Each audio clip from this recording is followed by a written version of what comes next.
Good morning বন্ধুরা, সবাই কেমন আছো? আমি সকাল সকাল আবার একটু ভিডিও করছি, মানে বাড়িতে সবাইকে কি করছে সেটাই দেখাবো তোমাদের। এ দেখো, আমার মা সকালবেলা দুবার চা খাওয়া হয়ে গেছে, এবার পান খাচ্ছে, মানে যত দুনিয়ার বিষাক্ত জিনিসগুলো আছে সেই জিনিসগুলোই খায়। এই যে, আর আমার বোন দেখো কি করছে। আমার বোন হলো রান্না বান্না করছে। আজকে ওর ডিউটি, কালকে আমার ডিউটি ছিল, তারপরে হলো মায়ের ডিউটি। আমরা এরকমভাবে মানে ভাগ করে নিয়েছি কে কোন দিন রান্না করা হবে। আর দেখি বাবা কি করছে। বাবা হলো ওই যে বসে ফোন ঘাটছে। তারপরে বিছানা দিয়ে সকালে উঠলাম, তো বিছানাটা গুছা হয়নি, বোন গোছাবে। ও আমাকে গুছাতে মানা করে, তো বিছানাটা ওই গুছিয়ে রাখবে। তারপরে এই যে দেখো, আমাদের ম্যাডাম রান্না করছে। আমি ওকে বললাম যে কি কি রান্না করেছিস দেখি, তো বলছে মাছের ঝোল রান্না করেছি। তা আমি দেখছি যে ভালো করে রান্না করেছিস, তো বলছে হ্যাঁ রে। তারপর বলছে যে তোর মতন রান্না করি না আমি অনেক ভালো রান্না করি। তারপরে এই যে মা আম ঘষছে, আমটা ওইভাবেই থাকবে, মানে বাবার একটু মানে ওইভাবেই খেতে ইচ্ছা করছে। চাটনি করতে চাইলো প্রথমে, তারপর আমি বললাম যে ওইভাবে করলেই তো বেশি ভালো লাগে, তার জন্যই ওইভাবে রেখেছে। আর এদিকে দেখো, আমাদের সবেদা গাছে সবেদা হয়েছে, দুটো সবেদা, একটা প্রিয়াঙ্কার, একটা আমার।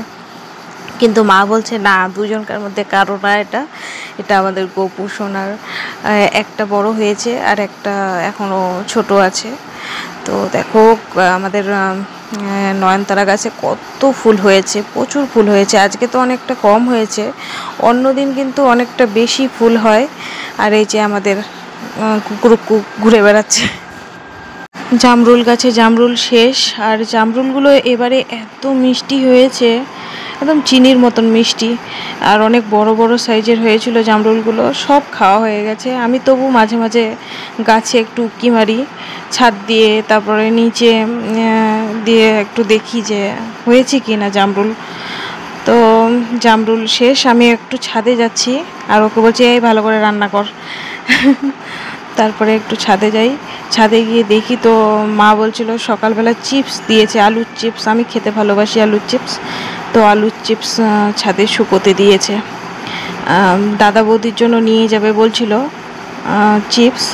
এই যে দেখো, চিপস, আলুর চিপস কত সুন্দর পাতলা পাতলা করে একদম শুকোতে দিয়েছে। এই চিপসগুলো আমার দিদা আগে খুব বানাতো, আর মাকে অনেকগুলো, মানে আমাদেরকে খাওয়ার জন্য অনেকগুলো করে দিয়ে যেত। প্রায় মানে বলতে গেলে বড় বড় প্লাস্টিক দিয়ে 2 প্লাস্টিক ভর্তি এরকম দিয়ে যেত।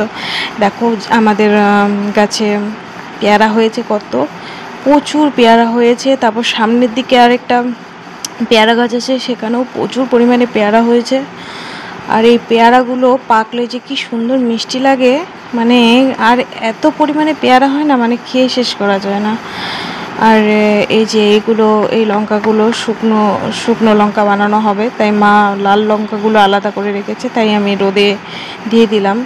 আর দেখো কত রোদ, কত পরিমাণে রোদ উঠেছে, মানে একটু বেরোলেই মনে হয় আগুন, মানে আগুন একদম ছ্যাঁকা লাগছে গায়ে।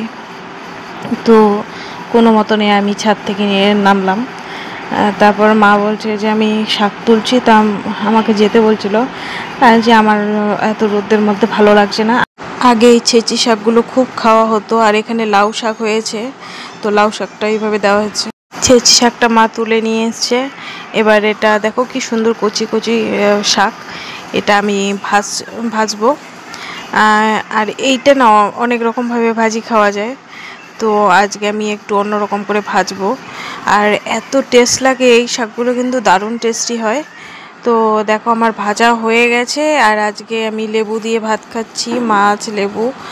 আসলে এত গরম পড়েছে না, কিচ্ছু খেতে ইচ্ছা হচ্ছে না, এর জন্য এক ফালি লেবু নিয়ে নিয়েছি। তা টাটা, বাই বাই, আমার ভিডিও দেখতে থাকো, ভালো থেকো সবাই।